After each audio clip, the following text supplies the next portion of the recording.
موقع یہ مہینہ جو چل رہا ہے یہ حج کا مہینہ ہے. جب حضور صلی اللہ علیہ وسلم نے آخری حج ادا فرمایا تھا تو وہ اتنا عظیم الشان سفر تھا کہ اس موقع پر حضور صلی اللہ علیہ وسلم کے ساتھ دنیا بھر سے صحابہ کرام آئے ہوئے تھے عرفات کے میدان میں، اور صحابہ نے حضور کے ساتھ حج ادا فرمایا. تقریباً 1,24,000 صحابہ کا کتابوں میں ذکر ملتا ہے جب حضور نے وہ آخری حج ادا فرمایا تھا. اس حج سے واپسی کے موقع پر مدینہ شریف جاتے ہوئے راستے میں ایک جگہ ہے جس کا نام ہے غدیر. وہاں حضور صلی اللہ علیہ وسلم نے قیام کیا اور آپ کے ساتھ میں صحابہ کرام بھی تھے. مکہ شریف، مدینہ شریف، یمن سے آئے ہوئے، ملک شام سے آئے ہوئے، مصر سے آئے ہوئے، فلسطین سے آئے ہوئے، یعنی ہر خطے سے، ہر علاقے سے مسلمان آئے ہوئے تھے. وہاں حضور نے قیام کیا. وہاں پہ ایک تالاب تھا. حضور صلی اللہ علیہ وسلم نے وہاں پہ کھڑے ہو کے ایک خطبہ دیا. آقا کریم صلی اللہ علیہ وسلم نے پھر حضرت علی کا ہاتھ تھاما. ہاتھ تھامنے کے بعد میں ہوا میں بلند کیا، ہاتھ اٹھایا.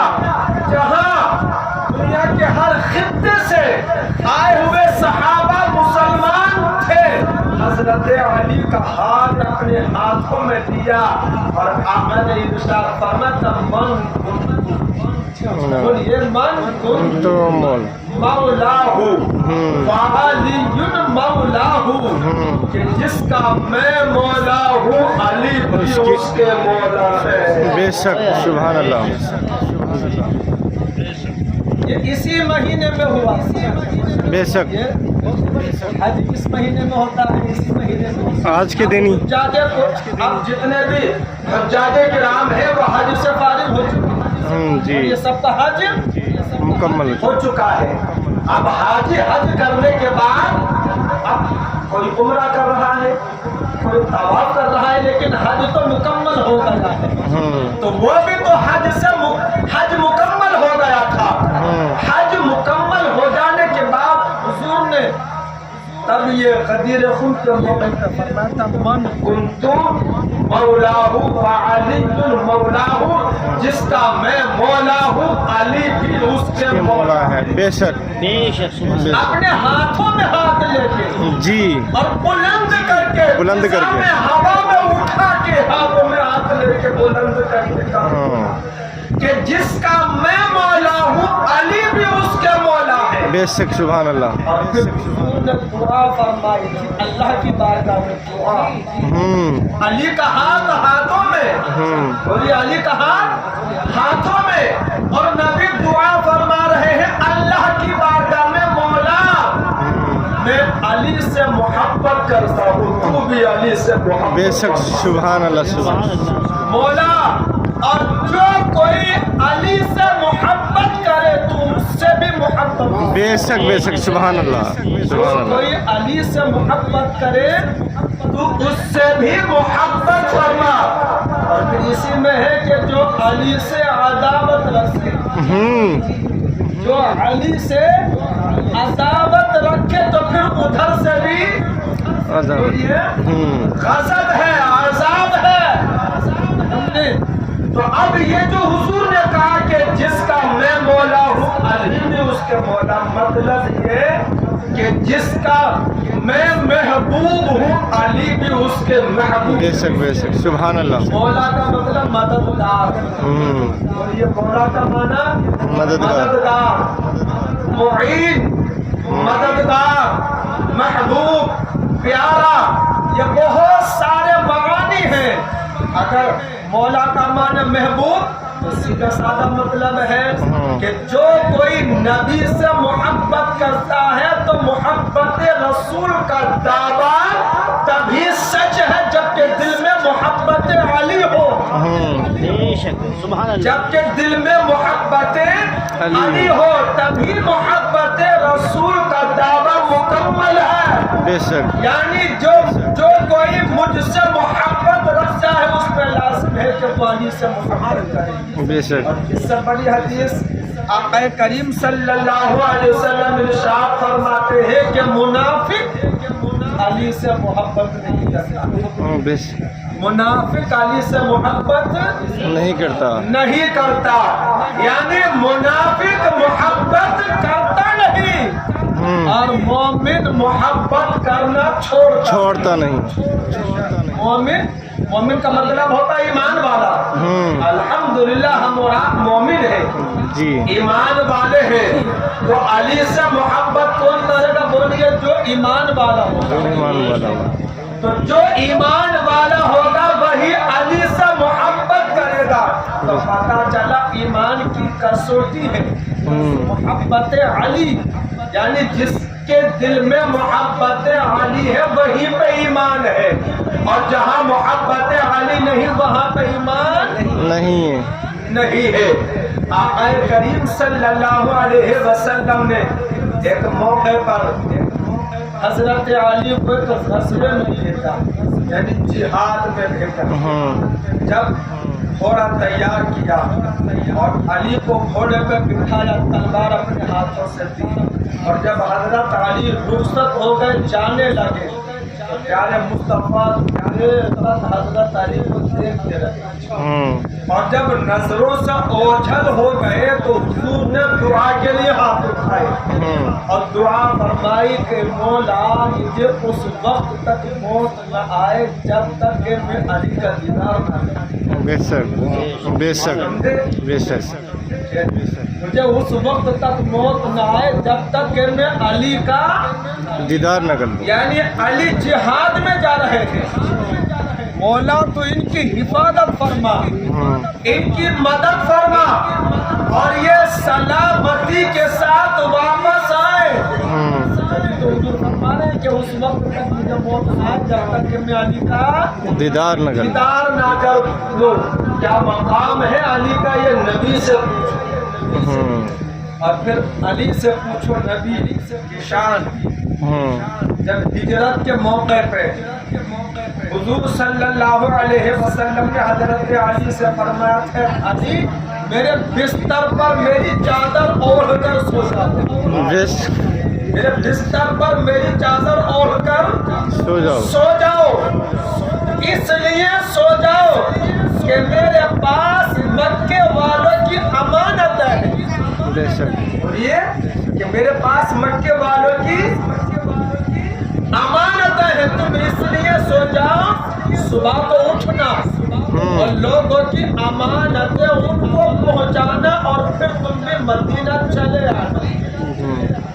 اب اس سے معلوم یہ ہوا کہ کچھ لوگ جو حضور پر ایمان نہیں لائے تھے، ایمان نہیں لائے تھے، لیکن حضور کے اخلاق اور کردار سے اتنے متاثر تھے کہ اگر ہمارے سامان کی، ہمارے چیز کی اگر حفاظت ہو سکتی ہے تو وہ محمد کے گھر میں ہو سکتی ہے۔ بے شک، حق ہے، سمجھے؟ یعنی پہلے زمانے میں بینک تو ہوتے نہیں تھے کہ بھئی اپنا سونا چاندی خزانہ یا روپیہ پیسہ اپنا بینک میں جمع کر، تو بینک تو ہوتے نہیں تھے۔ تو پہلے لوگ بھروسے مند جو لوگ ہوتے تھے انہیں کے پاس میں اپنا سامان رکھ دیا کرتے تھے امانت کے طور پہ، سمجھے؟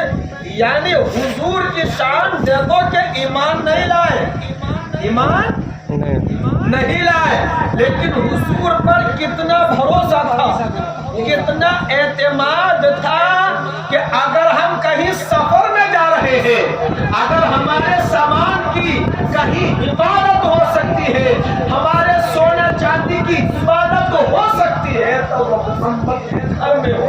بے شک سبحان اللہ، بے شک۔ اس لیے ہجرت کی رات کفار کی بہت ساری امانت ہے، ہجرت کی رات میں کفار کی بہت ساری، تو حضور نے کیا کہا کہ علی سو جاؤ، ورنہ یہ لوگ کہیں گے کہ دیکھو محمد راتوں رات چلے گئے، راتوں رات چلے گئے، ہماری امانتیں بھی بانٹ کے نہ گئے۔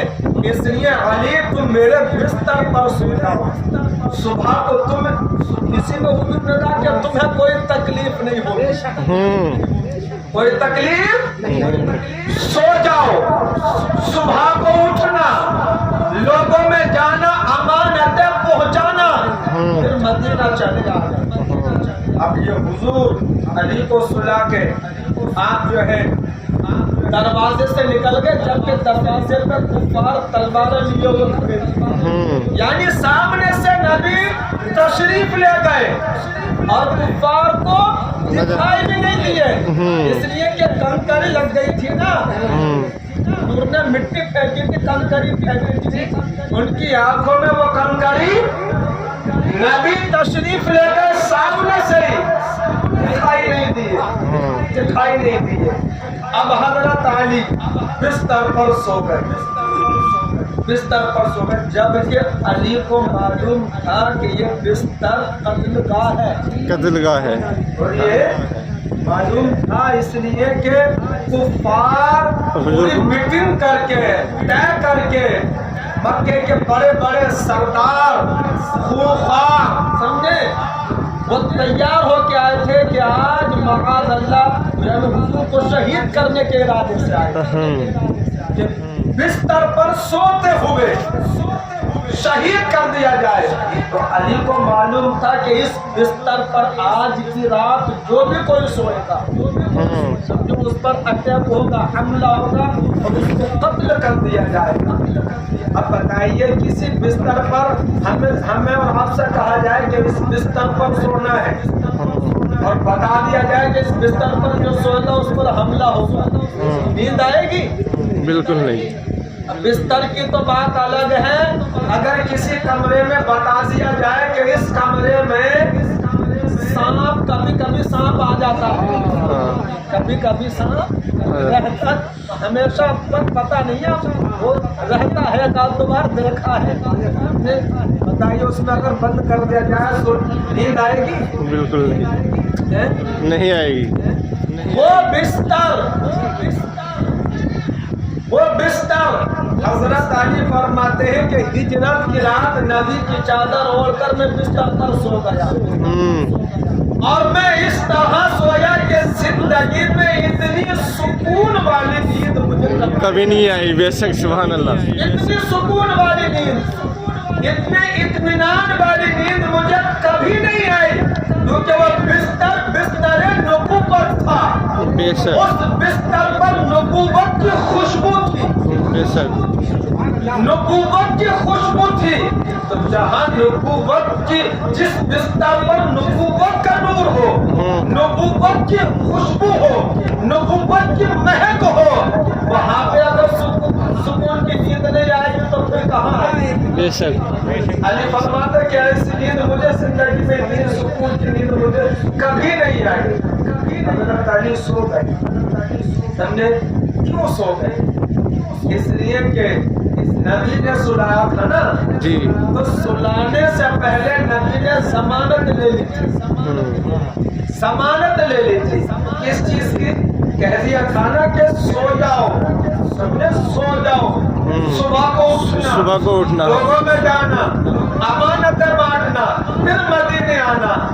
علی سمجھ گئے، یہ علی سمجھ گئے کہ میں سوؤں گا، صبح کو اٹھوں گا، لوگوں میں پہنچوں گا، امانتیں پہنچاؤں گا، پھر مدینہ پہنچ کر نبی سے ملاقات کروں گا، کیونکہ موت کبھی بھی آ سکتی ہے ہاں۔ مگر آج کی رات نہیں آئے گی آ سکتی ہے بے شک آج کی رات موت نہیں آ سکتی نہیں آ سکتی ہے۔ حضرات محترم، حضرت علی صبح اٹھے، لوگوں میں گئے، سب کی امانتیں پہنچائیں اور پہنچانے کے بعد مدینہ شریف تشریف لے گئے۔ یہ مولا علی کی بہادری اور شجاعت نبی نے محبت کی تو حضرت علی نے نبی سے ایسے محبت کی اور ہمیں اور آپ کو سبق دیا، درس دیا کہ دیکھو ہمیں جو کچھ ملا ہے وہ نبی کی محبت اور نبی کی اہل بیت کی محبت کے صدقے میں ملا ہے۔ بے شک اللہ پاک ہم سب کو اہل بیت کی محبت میں دلائے اور اہل بیت کی محبت میں دنیا سے ملائے۔ آمین۔